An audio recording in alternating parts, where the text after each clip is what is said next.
चुनावी चर्चा की खास पेशकश में तमाम दर्शकों का हमारे डिजिटल प्लेटफॉर्म पर बहुत बहुत स्वागत है। देखिए, लोकसभा चुनाव का अंतिम पड़ाव आ चुका है। छठे चरण का मतदान भी समाप्त हो चुके हैं। अब आखिरी चरण बाकी है। कितने प्रतिशत वोट पड़े हैं, एक एक करके हम सभी सीटों पर विस्तार से चर्चा करेंगे। छठे चरण में सिवान, शिवहर, गोपालगंज, वाल्मीकि नगर, महाराजगंज, वैशाली, पश्चिमी चंपारण और पूर्वी चंपारण 8 सीटों पर मतदान समाप्त हो चुके हैं। छठे चरण जो है वो काफी चर्चित सीट रहा है। चर्चित सीट हिना साहब को लेकर रहा, क्योंकि सिवान में एनडीए और इंडिया गठबंधन के मुकाबले में निर्दलीय उम्मीदवार बाहुबली मरहूम शहाबुद्दीन की पत्नी हिना साहब मैदान में थी। तो छठा चरण जो है वो एनडीए के लिए काफी चुनौती भरा रहा। हालांकि एनडीए के लिए यह 8 सीटों पर कब्जा जमाया हुआ था। आपको बता दें कि बीजेपी 4, जदयू 3 और लोजपा 1, लेकिन फिर भी छठे चरण जो है काफी एनडीए के लिए चुनौती भरा रहा। अब हालांकि अब हम इस पे विस्तार से चर्चा करेंगे। सवाल ये भी उठता है क्योंकि छठा चरण का मतदान समाप्त होने के बाद लगभग 80% जो है वोट वो समाप्त हो चुके हैं। अब जो प्रधानमंत्री नरेंद्र मोदी 400 पार का नारा लगा रहे हैं, बिहार की 40 सीटों पर जो दावे कर रहे हैं, ये कितना अब तक सफल हो पाया है, क्योंकि छठे चरण का मतदान समाप्त हो चुका है और अब तक कितना दबदबा एनडीए का बन चुका है। तो हमारे साथ इस पर खास चर्चा करने के लिए ध्रुव जी है, जो वरिष्ठ पत्रकार हैं और राजनीतिक विश्लेषक भी है। तो क्या कहेंगे सर, इस बार छठे चरण का मतदान समाप्त हो चुके हैं, लगभग 80% वोट भी पड़ चुके हैं। एनडीए के लिए कितनी राहें इस बार आसान है? अगर हम कहें कि 80% नहीं 90% सीटों पर अब चुनाव संपन्न हो गया तो ज़्यादा सही होगा, क्योंकि अब सिर्फ 58 सीटों पर ही चुनाव 7वें और आखिरी चरण में बाकी है। उस लिहाज से देखें तो अब ज़्यादातर लोगों के जो है किस्मत मतपेटी पहले में बंद होगा करता था, अब ईवीएम में बंद है। सरकार किनकी बनेगी ये भी लगभग तय हो गया है। महत्वपूर्ण यह है कि अगर हम इन 8 सीटों की बात करें तो जैसा कि ठीक कहा आपने, कहीं कहीं सीधे मुकाबला है इंडी गठबंधन में और एनडीए में, लेकिन कहीं कहीं त्रिकोणीय भी हुआ है। खासकर इस फेज में 2 जगह ऐसे हैं जहाँ पे लग रहा है कि त्रिकोणीय मुकाबला है। और निश्चित तौर पे अगर हम सिवान की बात आप कर रही थी तो सिवान में त्रिकोणीय मुकाबला है। हालांकि काफी एनडीए के लिए मुश्किल भी रहा है ये सीट। हाँ, ये परिणाम क्या होगा अभी कहना बिल्कुल मुश्किल है। ऐसे सीधे कयास लगाए जाते हैं कि कहाँ ट्रेंड किस तरफ वोट जा रहा है। लेकिन हिना साहब को लेकर एक महत्वपूर्ण बात ये थी कि पहले वो ऐसा लग रहा था कि वो आरजेडी की कैंडिडेट बनेंगे, लड़े भी हैं वो पहले से आरजेडी में, लेकिन इस बार उन्होंने पार्टी की बजाय खुद इंडिपेंडेंट लड़ने की सोची है। क्या उनकी रणनीति है, क्यों उन्होंने ऐसा फैसला लिया, ये तो बात की बात है। कितना सही फैसला था अब ये देखना पड़ेगा। लेकिन इससे परेशानी मुझे लगता है कि एनडीए से ज्यादा आरजेडी या फिर आप कह सकते हैं महागठबंधन को इसलिए होगा कि अगर हम वोट बैंक की बात करें, देखिए कहीं ना कहीं से सामाजिक समीकरण जो है, जिसको हम जातीय समीकरण भी कहते हैं, वो वोट बटे हैं एनडीए में और इंडी गठबंधन में, यानी कि आरजेडी और कांग्रेस और बाकी लोगों के साथ, और बीजेपी जनता दल ही उनके बाकी वोट एकदम बिल्कुल बटा हुआ है कि इनको कौन वोट करेगा। MY समीकरण की अगर बात करें बिहार में तो वो कांग्रेस और आरजेडी के साथ ही है। एनडीए उस पर दावा बीजेपी वाले करते हैं कि मुझे मिलता है अल्पसंख्यकों का भी समर्थन, लेकिन कितना मिलता है वो खुद भी नहीं तय कर सकते कि मुझे 10% मिलता है, 25% मिलता है, या किन लोगों का मिलता है, पसमानदा का मिलता है, अति पिछड़ा का मिलता है, या फिर अपर कास्ट मुसलमानों का मिलता है। लेकिन यहाँ पर ये देखना बहुत इंटरेस्टिंग है कि हिना साहब किनका वोट ले रही हैं। क्या आरजेडी का जो MY समीकरण है उसमें से हम लगा रही हैं?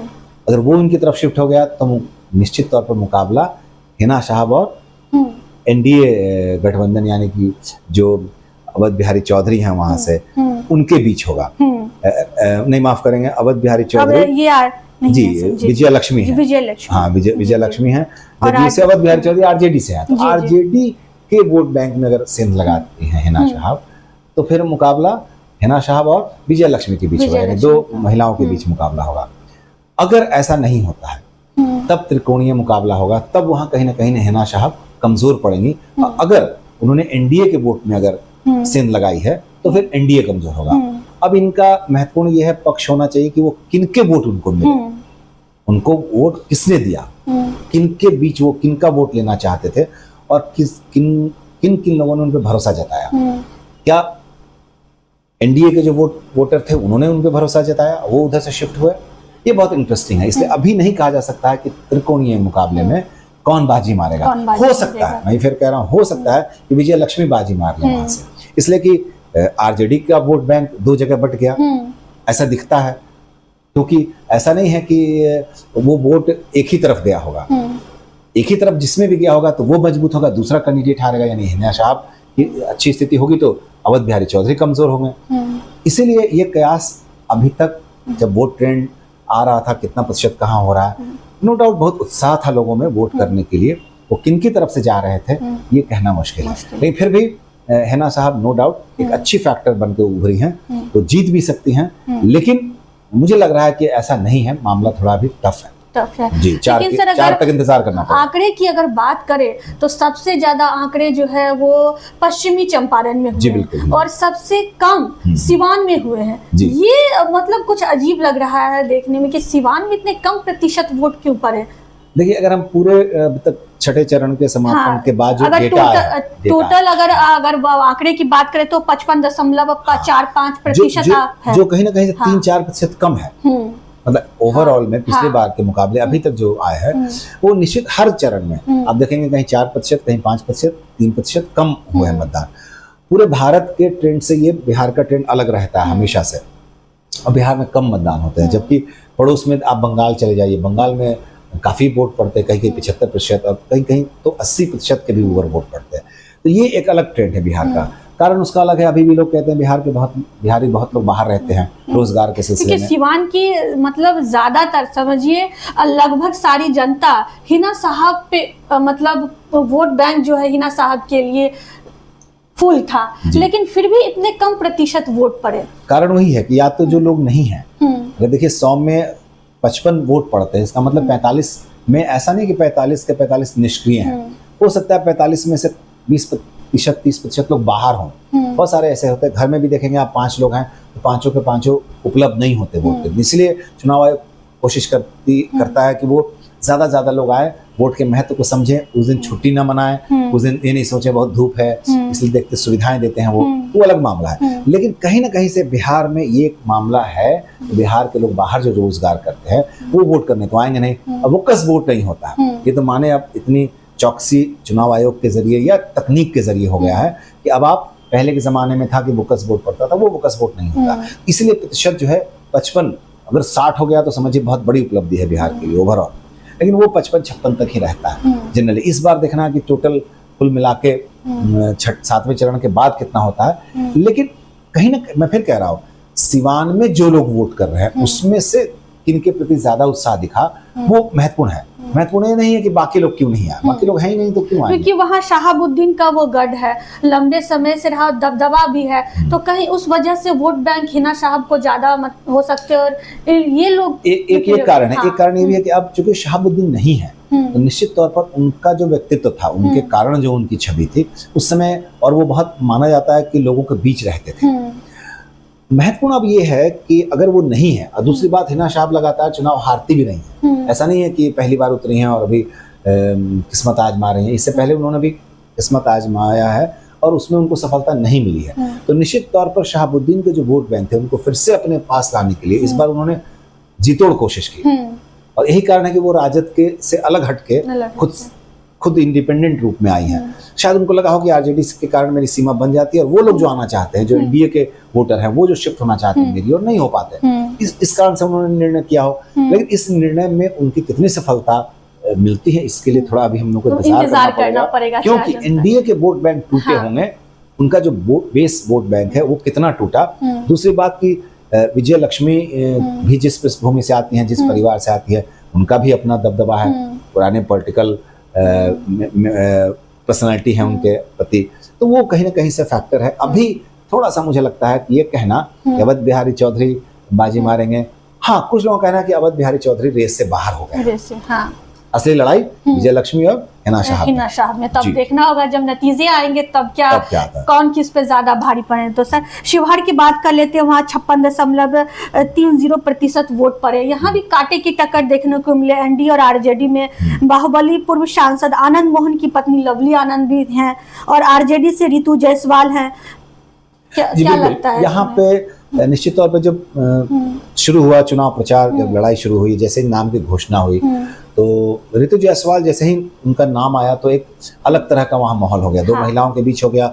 और एक भी एक मामला ये आया कि एक जो है आईएएस के हत्यारे की पत्नी है, हाँ। और एक है आईएएस की पत्नी है जो आईएएस बीआरएस लेकर मुखियागिरी कर रहा है। अरुण कुमार अभी मुखिया है, सीतामढ़ी में सिंह वाहिनी पंचायत है, वहाँ के वो मुखिया हैं। पहले वहाँ ऋतु जायसवाल मुखिया रही हैं एक टर्म, और उसके बाद उन्होंने फिर अपना विरासत कह सकते हैं पति को दी। ये बड़ा अजीब तरह का केस है। लोग आमतौर पर पति अपनी पत्नी को विरासत सौंपते हैं, पत्नी ने पति को विरासत सौंपी है। दूसरा कि ऋतु जायसवाल की छवि बहुत अच्छी रही है, मुखिया के रूप में राष्ट्रीय स्तर पर पहचान है, सीतामढ़ी पड़ोस के जिला की हैं, लेकिन उनकी लोकप्रियता वहाँ भी है और लोग उनको जानते हैं। राष्ट्रीय स्तर पर भी एक मुखिया के तौर पर वो प्रधानमंत्री, राष्ट्रपति, उपराष्ट्रपति तमाम मोर्चे पे वो सम्मानित होते रही हैं। बिहार के 2-4 अच्छे पंचायतों में सिंह वाहिनी का नाम आया, तो उनकी छवि अच्छी थी। वो चुनाव प्रचार में धीरे धीरे और जोर पकड़ता गया। कहीं ना कहीं से जो लवली आनंद था कि ये चित्तौड़गढ़ है, राजपूतों का गढ़ है, इससे लगातार पहले भी वो कई बार वहाँ से आनंद मोहन जीते हैं, तो वो बहुत कड़ी चुनौती ऋतु जायसवाल ने दी।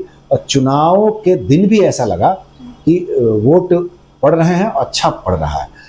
हाँ, चूंकि वहाँ का समीकरण ऐसा है, वो 3 जिलों में बटा हुआ लोकसभा क्षेत्र है। शिवहर में सिर्फ एक शिवहर विधानसभा है, 2 सीतामढ़ी से है, रीगा और बेलसंड, और 3 पूर्वी चंपारण का है। तो ये ढाका है, मीना, 2 और हैं।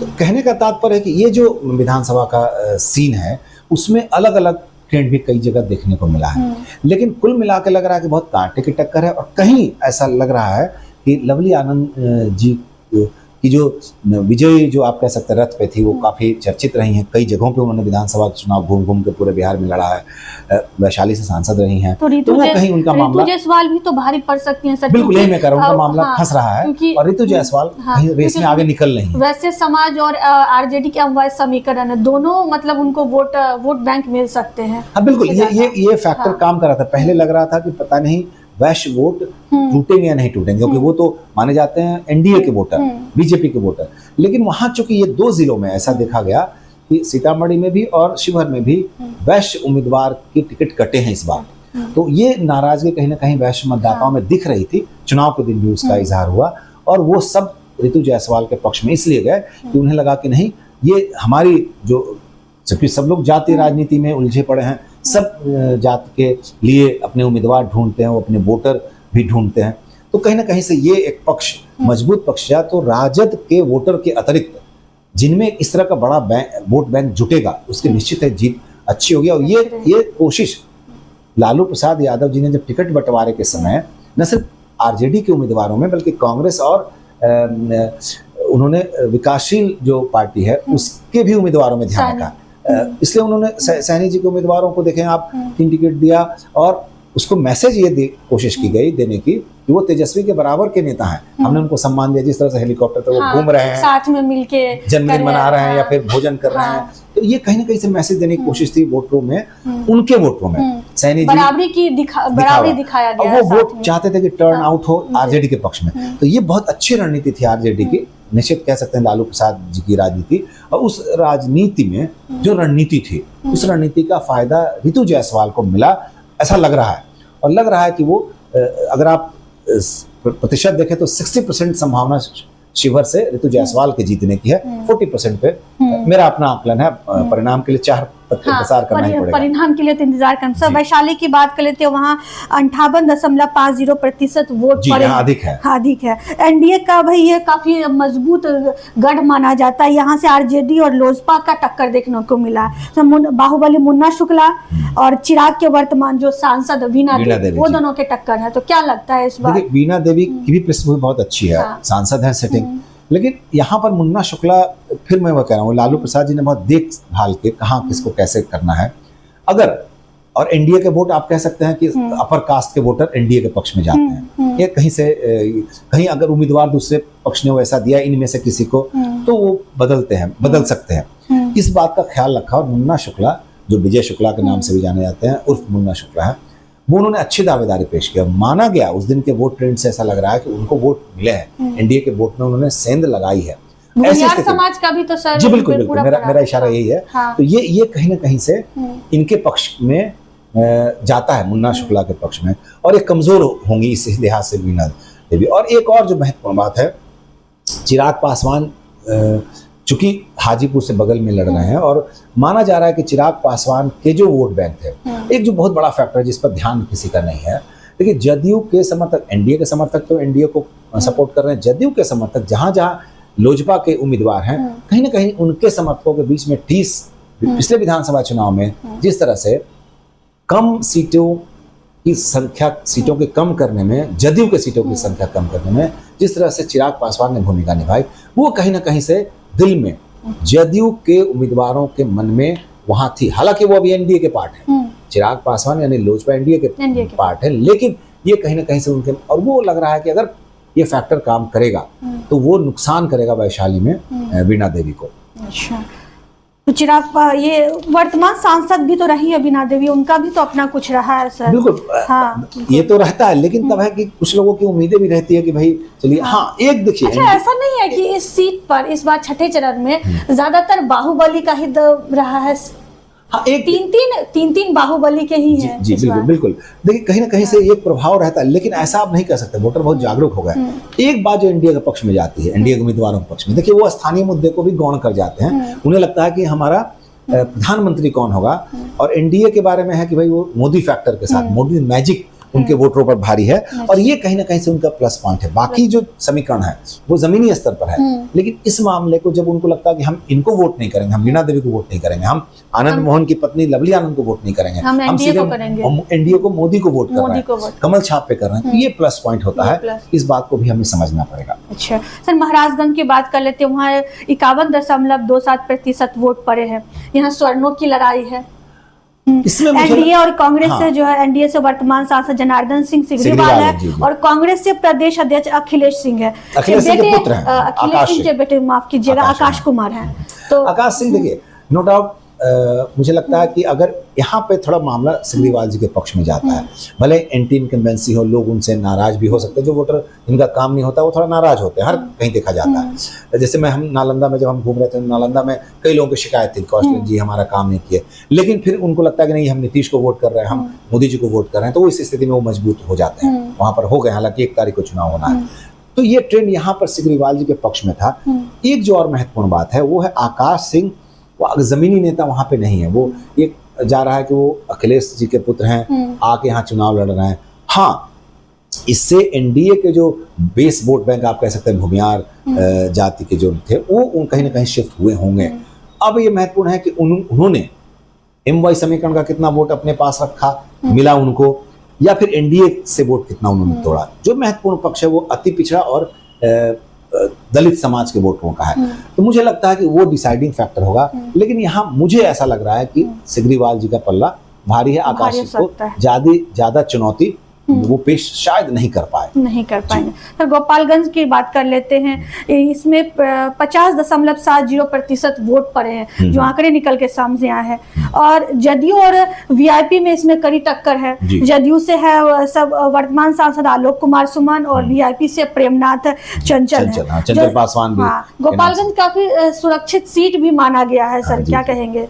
देखिए यहाँ पर भी वही बात है, एक बात जो महत्वपूर्ण है, देखिए आरजेडी के वोटर बहुत अपने कह सकते हैं आप उग्र वोटर हैं, वो अपने उम्मीदवार के लिए जी जान लगा देते हैं। अब यहाँ देखना है कि वीआईपी के कैंडिडेट के साथ उनका वोट कितना उनके पक्ष में गया, उनको ट्रांसफर हुआ, ये महत्वपूर्ण है। अगर पूरा का पूरा एमवाई समीकरण का वोट ट्रांसफर हुआ, ये देखने वाली बात होगी, तभी वो उनकी स्थिति मजबूत होगी चंचल पासवान की, वरना नो डाउट आलोक सुमन सहनी की वजह से सर वोट ज्यादा इस पे भारी पड़ेगा, तो क्योंकि इसमें एक एमवाई समीकरण हो गया और प्लस इधर निका हो गया सर। लेकिन अगर ये एमवाई समीकरण और सिर्फ सहनी जी के जो हर जगह है, मानता हूं मैं कि इस जाति के, इस जमात के वोटर काफी हर लोकसभा इसमें जाति फैक्टर ज्यादा आ जाता है जी। लेकिन बाकी अगर रेस्ट ने अगर आलोक सुमन को वोट किया होगा, तब फिर आप ये नहीं कह सकते। आलोक सुमन का वोट बैंक कितना टूटा,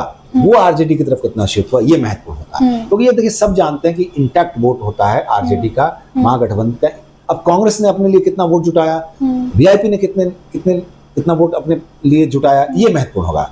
MY समीकरण, दूसरी बात MY समीकरण में भी कितना वोट इंटैक्ट हुआ, हो सकता है बहुत सारा इधर शिफ्ट हो सकता है, क्योंकि कहीं ना कहीं में मुसलमानों में ऐसी छवि रही है नीतीश कुमार की कि वो सेकुलर नेता रहे हैं, और वो जब बीजेपी के साथ पहले भी थे तब भी उनको वोट मिलते रहे हैं, उनका समर्थन मिलता रहा, क्योंकि उनकी छवि अलग है।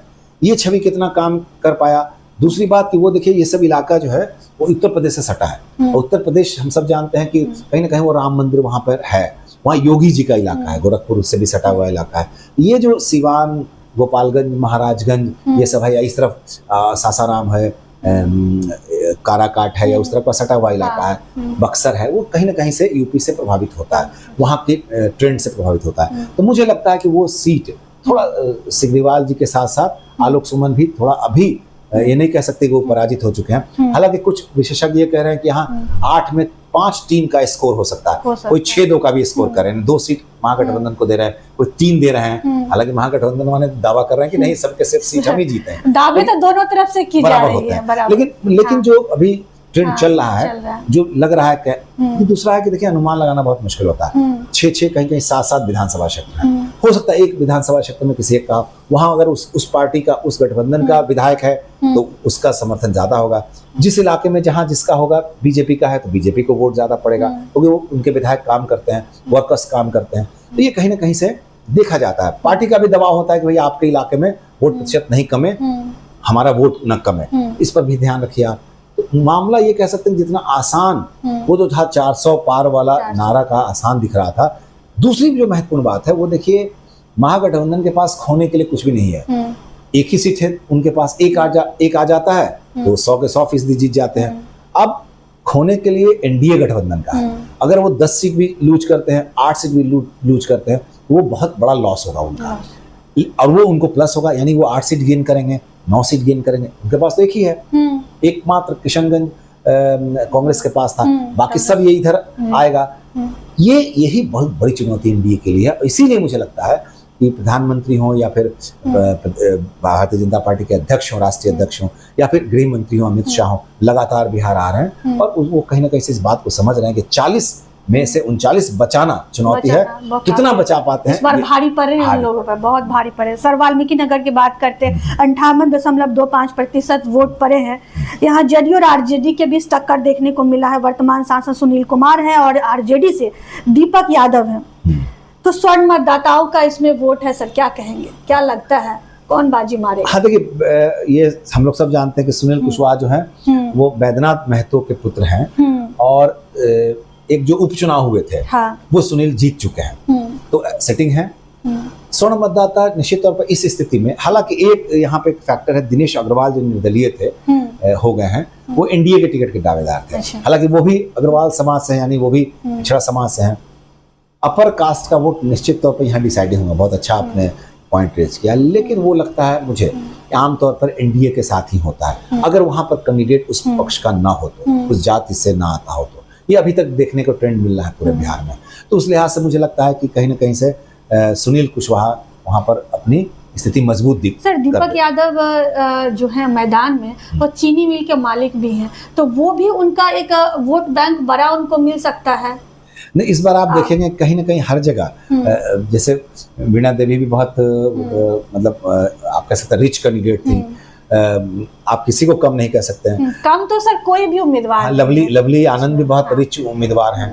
तो लेकिन उम्मीदवारी का कह सकते हैं आपकी उसकी प्रॉपर्टी से, उसकी अमीरी से कोई रिश्ता नहीं है। अगर ऐसा होता तो गरीब उम्मीदवार नहीं जीतते, या जो सबसे ज्यादा अमीर उम्मीदवार है वही लोग जीत के आते हैं। ऐसा नहीं है। वोटर ऐसा सवाल खड़ा करना कहीं ना कहीं से प्रजातंत्र पर, लोकतंत्र पर, हमारे अच्छे वोटरों पर जो सचमुच सोच समझ के वोट करते हैं उन पर सवाल खड़ा करना है। कहते हैं ना, जनता सब जानती है, पब्लिक सब जानती है, तो वो भले अब प्रलोभन में नहीं आते, वो अपना देख के, भविष्य देख के, भले उनका आधार कुछ भी हो, जाति आधार हो, समाज का आधार हो, जमात का आधार हो, अपने इलाके का आधार हो, लेकिन वो मुखर होते हैं और वो देखते हैं, खुल के बोलते भी हैं, वोट भी करते हैं वो खुल के। ऐसा नहीं है कि वो नहीं करते, और इसलिए दिखता है कौन किधर वोट कर रहा है, जाते हुए दिखते हैं, बात करते हुए दिखते हैं, चुपचाप नहीं करते, मौन धारण नहीं करते, वो मुखर हो जाते हैं। तो उस लिहाज से मुझे लगता है कि दीपक यादव अपनी सीट मतलब अपने लोगों का वोट तो लेंगे ही, एमवाई समीकरण का निश्चित तौर पर उनको वोट मिलेगा, लगातार प्रयास भी हो रहा है, लेकिन वो एनडीए के वोट को कितना तोड़ते हैं, एंटी इनकम्बेंसी का कितना लाभ लेते हैं, ये महत्वपूर्ण है। लेकिन एनडीए के पक्ष में फिर मैं वही बात करूंगा, उनके साथ मोदी फैक्टर है। कहीं ना कहीं से लगता है कि देश का प्रधानमंत्री यहाँ तय नहीं हो पा रहा है कौन प्रधानमंत्री बनेंगे, ये एकदम क्लियर वो 5 साल का विजन दे रहे हैं कि अगले 5 साल में हम क्या करेंगे।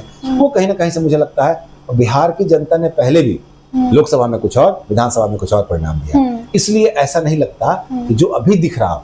हाँ, एक जो महत्वपूर्ण बात है, मार्जिन कम हो सकता है। जो 3-3 लाख वोट से जीतते थे एनडीए के उम्मीदवार 39 में से, वो हो सकता है इस बार 1 लाख हो, 50,000 हो जाए, लेकिन ऐसा नहीं कहा जा सकता है कि वो हर जगह से हार रहे हैं, हर जगह उनकी स्थिति कमजोर हो रही है, ऐसा नहीं है।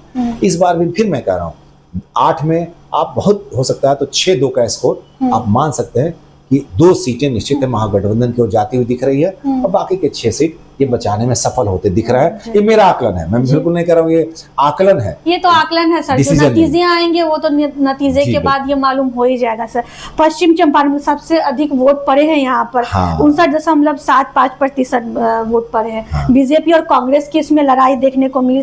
बीजेपी से संजय जायसवाल है और कांग्रेस से मदन मोहन तिवारी है। क्या कहें? ये देखिए, संजय जायसवाल जी हम लोग बेतिया से 3 बार सांसद भी रहे हैं, उनके पिताजी रहे हैं, बहुत मजबूत करीबी हैं, और बीजेपी से भले लोगों की सहानुभूति हो, वोट करना चाहते हैं। संजय जायसवाल जैसे नाराजगी भी लोगों में दिखी है।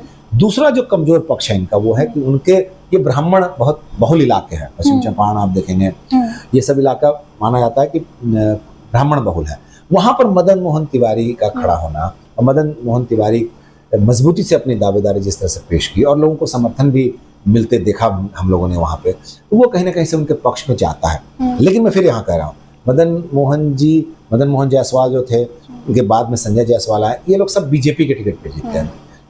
हालांकि इनका भी प्रभाव है, दोनों चिकित्सक थे, उनके पिता भी चिकित्सक थे, ये खुद चिकित्सक है। ये कहीं ना कहीं से बीजेपी का जो पक्ष है यहाँ पे मजबूत पक्ष है। कमजोर पक्ष है ये सामने वाला ब्राह्मण जात से है और ब्राह्मण बहुल इलाका है। अगर ब्राह्मण वोटर बीजेपी के साथ जाते रहे हैं, ये टिकट बंटवारे में इस बार मैं फिर एक बात दोहरा रहा हूँ, ये जो टिकट बंटवारा हुआ इस बार, इस बात को ध्यान रखा गया समीकरण का। जो सोशल इंजीनियरिंग कभी नीतीश कुमार जी किया करते थे, इस बार लालू जी ने बहुत अच्छी सोशल इंजीनियरिंग की है। हर जगह ऐसे ऐसे उम्मीदवार को उतारा है जो कहीं ना कहीं से उनके बेस बैंक, जो वोट बैंक है, बेस वोट बैंक, एमवाई समीकरण में उसमें प्लस देता है। कहीं वो कुशवाहा उतार देते हैं, कहीं वो कुर्मी उतारते हैं, कहीं जैसे ऋतु जायसवाल को उन्होंने उतार दिया, वैश्य का समर्थन मिल भी गया उनको। तो ये करके उन्होंने इस बार एनडीए के वोट बैंक में सेंध लगाई है। बहुत सोची समझी रणनीति के तहत, बहुत सोच विचार करके आप कह सकते हैं कि बरसात ऐसे बिछाई है। इसमें एनडीए के उम्मीदवार फंसते नजर आ रहे हैं, कई जगह पर फंस पाएंगे, किस तरह से बचेंगे, ये देखना दिलचस्प होगा। यहाँ पर नो डाउट मदन मोहन तिवारी अच्छी चुनौती पेश कर पाए हैं। जीतेंगे नहीं जीतेंगे ये अभी नहीं कहा जा सकता जी। पूर्वी चंपारण की सब बात करते हैं, यहाँ पे 57.30% वोट पड़े। एनडीए और वीआईपी के बीच मुकाबला रहा। एनडीए में दिग्गज नेता जो हैं वो राधा मोहन सिंह और वीआईपी से राजेश कुशवाहा है। वही बात, लव कुश माने जाते थे, जदयू के साथ है, नीतीश जी के साथ है, उसमें से कुशवाहा, और कुशवाहा कार्ड हर जगह, कई जगह पे आप देखेंगे 8-10 जगहों पे इस्तेमाल हुआ है लालू जी की तरफ से। यहाँ भी यही है। तो राधा मोहन सिंह प्रतिष्ठित नाम है, नो डाउट, उनकी इज्जत है इलाके में, वो सांसद रहे हैं, वहाँ प्रदेश के बीजेपी के भी अच्छे चेहरे रहे हैं। जब बीजेपी शुरू के दिनों में, आज से 20-25 साल पहले, उन्होंने एक तरह से बीजेपी को खड़ा करने वाले लोगों में है, सुशील मोदी जी वगैरह के साथ, मतलब कैलाशपति मिश्र जी के बाद की जो पीढ़ी के लोग हैं उसमें से इन्होंने बीजेपी को बहुत सपोर्ट किया। तो राधा मोहन सिंह निश्चित तौर पर सम्मानित हैं, लेकिन उनका जो परंपरागत वोट बैंक है वो कितना बच पाया इस बार, कितना एंटी इनकम्बेंसी, विरोध भी कई जगह पे हम लोगों ने देखा प्रचार के दौरान उनको हुआ, कई लोगों ने। लेकिन फिर वही है, वोटर कहते हैं ठीक है हम शिकायत है हमको, लेकिन हमको वोट करना है मोदी जी को, कमल के फूल पे वोट करना है। ये कहीं ना कहीं से फैक्टर सपोर्ट करता है एनडीए को। कितना इस बात को लोग इससे छिटक गए ये देखना दिलचस्प होगा, और यही प्लस पॉइंट है महागठबंधन के लिए। महागठबंधन ने अपनी ओर से कुछ खास नहीं किया है, एंटी इनकम्बेंसी के सपोर्ट के कारण हो सकता है उनको कई जगह कहीं पे सफलता मिलती दिख रही है। यहाँ पे थोड़ी सी अभी राजेश कुशवाहा दबदबा नहीं बना पाएंगे निश्चित तौर पर। देखिए मैं फिर कह रहा हूँ, उनका जो वोट बैंक है वो कहीं नहीं जाने वाला। वो आरजेडी का जो वोट बैंक है, या उनका कुशवाहा हो सकता है उनको, जैसे जब ऋतु जायसवाल को बनिया समाज वैश्य समाज वोट कर रहा है, तो कुशवाहा जी को वहाँ क्यों नहीं करेगा राजेश को। लेकिन कितना करता है, कितना MY समीकरण, जैसे वो टूटने नहीं दे रहे हैं तो बाकी के लौकुश समीकरण को भी जदयू कोशिश कर रही है। सम्राट चौधरी लगातार घूम रहे हैं बीजेपी की तरफ से, उन्होंने भी चेहरा दिया है कि भाई हमारे साथ कुशवाहा समाज के देखिए इतना बड़ा, उनके पिताजी शकुनी चौधरी बड़े नेता थे। तो ये कहीं ना कहीं से रणनीतिकार इस तरह की चीजें करते हैं। इम्प्लीमेंट कितना होता है, कितना वो मैसेज दे पाते हैं, कन्वे करते हैं वोटर्स में, और वोटर कितना उनसे प्रभावित होकर उनकी तरफ शिफ्ट हो जाते हैं, ये जो फ्लोटिंग वोटर होते हैं वो डिसाइडिंग फैक्टर होता है। हालांकि मुझे भी बहुत ज्यादा नुकसान होता नहीं दिख रहा है, वोटों का नुकसान होगा लेकिन सीटों का नुकसान मुझे लगता है बहुत ज्यादा नहीं होने वाला। वोटों का नुकसान होगा, जो मार्जिन में फिर कह रहा हूँ 2.5 लाख 3 लाख 2 लाख से होते थे वो घट सकते हैं, क्योंकि निश्चित है कि वो प्रभावित हो रहा है, टर्न हो रहा है, एंटी इनकम्बेंसी है, लेकिन फिर भी एनडीए अच्छा ही करेगी। इस चरण में भी मुझे लगता है वही, अगर हुआ तो 2 सीट जा सकता है महागठबंधन को, 6 की 6 सीट। आखिरी चरण सर अब आ गए हैं, मोदी जी लगातार 400 पार के नारे लगा रहे हैं, बिहार की 40 सीट का दावा कर रहे हैं। क्या लगता है अब 1 जून को आखिरी मतदान है, 4 जून को नतीजे आ जाएंगे, तो क्या एनडीए फिर से वो जो दबदबा बना पाएंगी, जो दावे कर रही है वो सफल हो पाएगा? देखिए दावा कितना भी हो, मतलब कोई 10,000 से जीतता है, कोई 1 लाख से जीतता है, उसके लिए कोई अलग व्यवस्था तो होती नहीं है लोकसभा में या विधानसभा में। उसी तरह से अगर 272 जिनकी होंगी सीटें जिस गठबंधन की, वो सरकार बनाएगी जिसका मैक्सिमम होगा 272, कम से कम 273। अब उसमें उन्होंने अपना एक टारगेट रखा है 400 का, हो सकता है वो 370 पे आ जाए, हो सकता है वो 350 पे आ जाए। पिछली बार 303 था, हो सकता है 303 के आसपास रहे, कुछ 2-4 कम जाए, लेकिन ऐसा नहीं है कि वो अपने दावे तक पहुंच ही जाएंगे या उस दावे से आगे निकल जाएंगे। ये नहीं दिख रहा है फिलहाल पूरे देश में, ये अभी सीन है, क्योंकि उनके पास वो मैक्सिमम जा चुके थे। एक बार उनको 72 सीटें आ गई यूपी में, पिछली बार 65 सीटें आई, इस बार देखा बिहार में 39 सीटें ही, तो 39 के 39 बचाना उनकी चुनौती है। लेकिन अगर वो 35 ले आते हैं, 30 ले आते हैं, तब भी मैक्सिमम तो लाएंगे। महागठबंधन खुश हो सकता है कि हमारा 1 से स्कोर हो गया 10, 1 से स्कोर हो गया 8, तो हम 7 सीटें गेन कर गए, लेकिन फिर भी वो कहीं नहीं होंगे। सरकार मेन बनाने के लिए 272 चाहिए, वो कांग्रेस और उनके सहयोगी दलों में 272 का जो लक्ष्य है वो इसीलिए अभी संतुष्ट नहीं है। और इस लिहाज से मुझे लगता है कि एनडीए का पक्ष लग रहा है कि सरकार जिस तरह से वो कह रहे हैं, और मुझे भी लग रहा है जो अभी सिनेरियो है पूरे देश में, क्योंकि वो कुछ जगहों से लूज करेंगे तो नए राज्यों में उनकी, हो सकता है बंगाल में उनकी सीट बढ़ जाए, वो तेलंगाना में सीट उनकी बढ़ जाए, हो सकता है केरल और तमिलनाडु, लेकिन बिहार में उनकी थोड़ी सी परेशानी आएंगी। मैं फिर कह रहा हूँ 40, देखिए कोई नहीं कहता कि मैं हार रहा हूँ। एक बार लालू जी से जब पूछा गया कि जब चुनाव हार गए तो उनके पास गए, वहां उस समय मैं भी था, तो उनसे कहा गया कि भाई आप तो कह रहे थे हम सब जीतेंगे, तो उन्होंने उसी लहजे में कहा था, क्या कहता है कि हार रहे हैं, इसका क्या जवाब है? कोई कैंडिडेट आप बताइए, कोई निर्दलीय कहता है कि हम हार रहे हैं? जब ज्यादातर की जमानत जब्त होती है, मैं नहीं कह रहा निर्दलीय नहीं, रेयर जीतते हैं, लेकिन आमतौर पर कोई हारने के लिए चुनाव नहीं लड़ता, सब दावे करेंगे। करना भी चाहिए, अपने उत्साह कार्यकर्ताओं में, वोटरों में उत्साह बनाए रखने के, वो कहेंगे कि जीत रहे हैं, सरकार बना रहे हैं, कोई कहीं कहेगा कि हम सरकार नहीं बना रहे, लेकिन धरातल पर चीजें अलग होती है, वो दावे करेंगे, करते हैं। एक्सपर्ट्स को और जो इस पर नजर रखते हैं, घूमते हैं इलाके में, वो मन मिजाज भाफ कर ही डिसीजन लेते हैं, बोलते हैं, और ये मुझे लगता है कि उनकी तरह वो नहीं बोलते, तो जमीनी, और इसीलिए विश्लेषकों के या पत्रकारों से थोड़ी सी वो उनसे तानातानी हो जाती है। उनको लगता है उनकी मेरी बात नहीं कर रहे हैं, मेरे पक्ष को कमजोर कर रहे हैं, हम कह रहे हैं जीतेंगे, यही कर रहे हैं नहीं जीतेंगे, या कांटे की टक्कर बता रहे हैं मुकाबला दिलचस्प है, तो वो उनको पसंद नहीं आती। उनको लगता है कि हमारी बात है, कहीं कहीं पे हो जाता है मनमुटाव, लेकिन मुझे लगता है वो भी इस बात को समझते हैं कि मैं अपना न सिर्फ अपना विश्वास बना रहा हूँ, बल्कि कार्यकर्ताओं में भी जोश देने के लिए वो कहते हैं घर से हम जीत रहे हैं, हम सरकार बना रहे हैं। वही देखेंगे तमाम, राहुल गांधी भी यही बात कहेंगे, मोदी जी भी यही बात कहेंगे, खड़गे जी भी यही बात कहेंगे, तेजस्वी भी यही बात कहेंगे, और इधर अमित शाह और मतलब ये भी कहेंगे, नड्डा जी भी यही बात कहेंगे, या नीतीश जी भी यही कहेंगे। अब विश्वास दिलाना पड़ता है, नीतीश जी बार बार कह रहे हैं अब हम कहीं नहीं जाएंगे, ये बता रहे हैं अपने एनडीए के वोटरों को कि अब देखिए ये ऐसा नहीं होगा कि हम फिर उधर जाएंगे।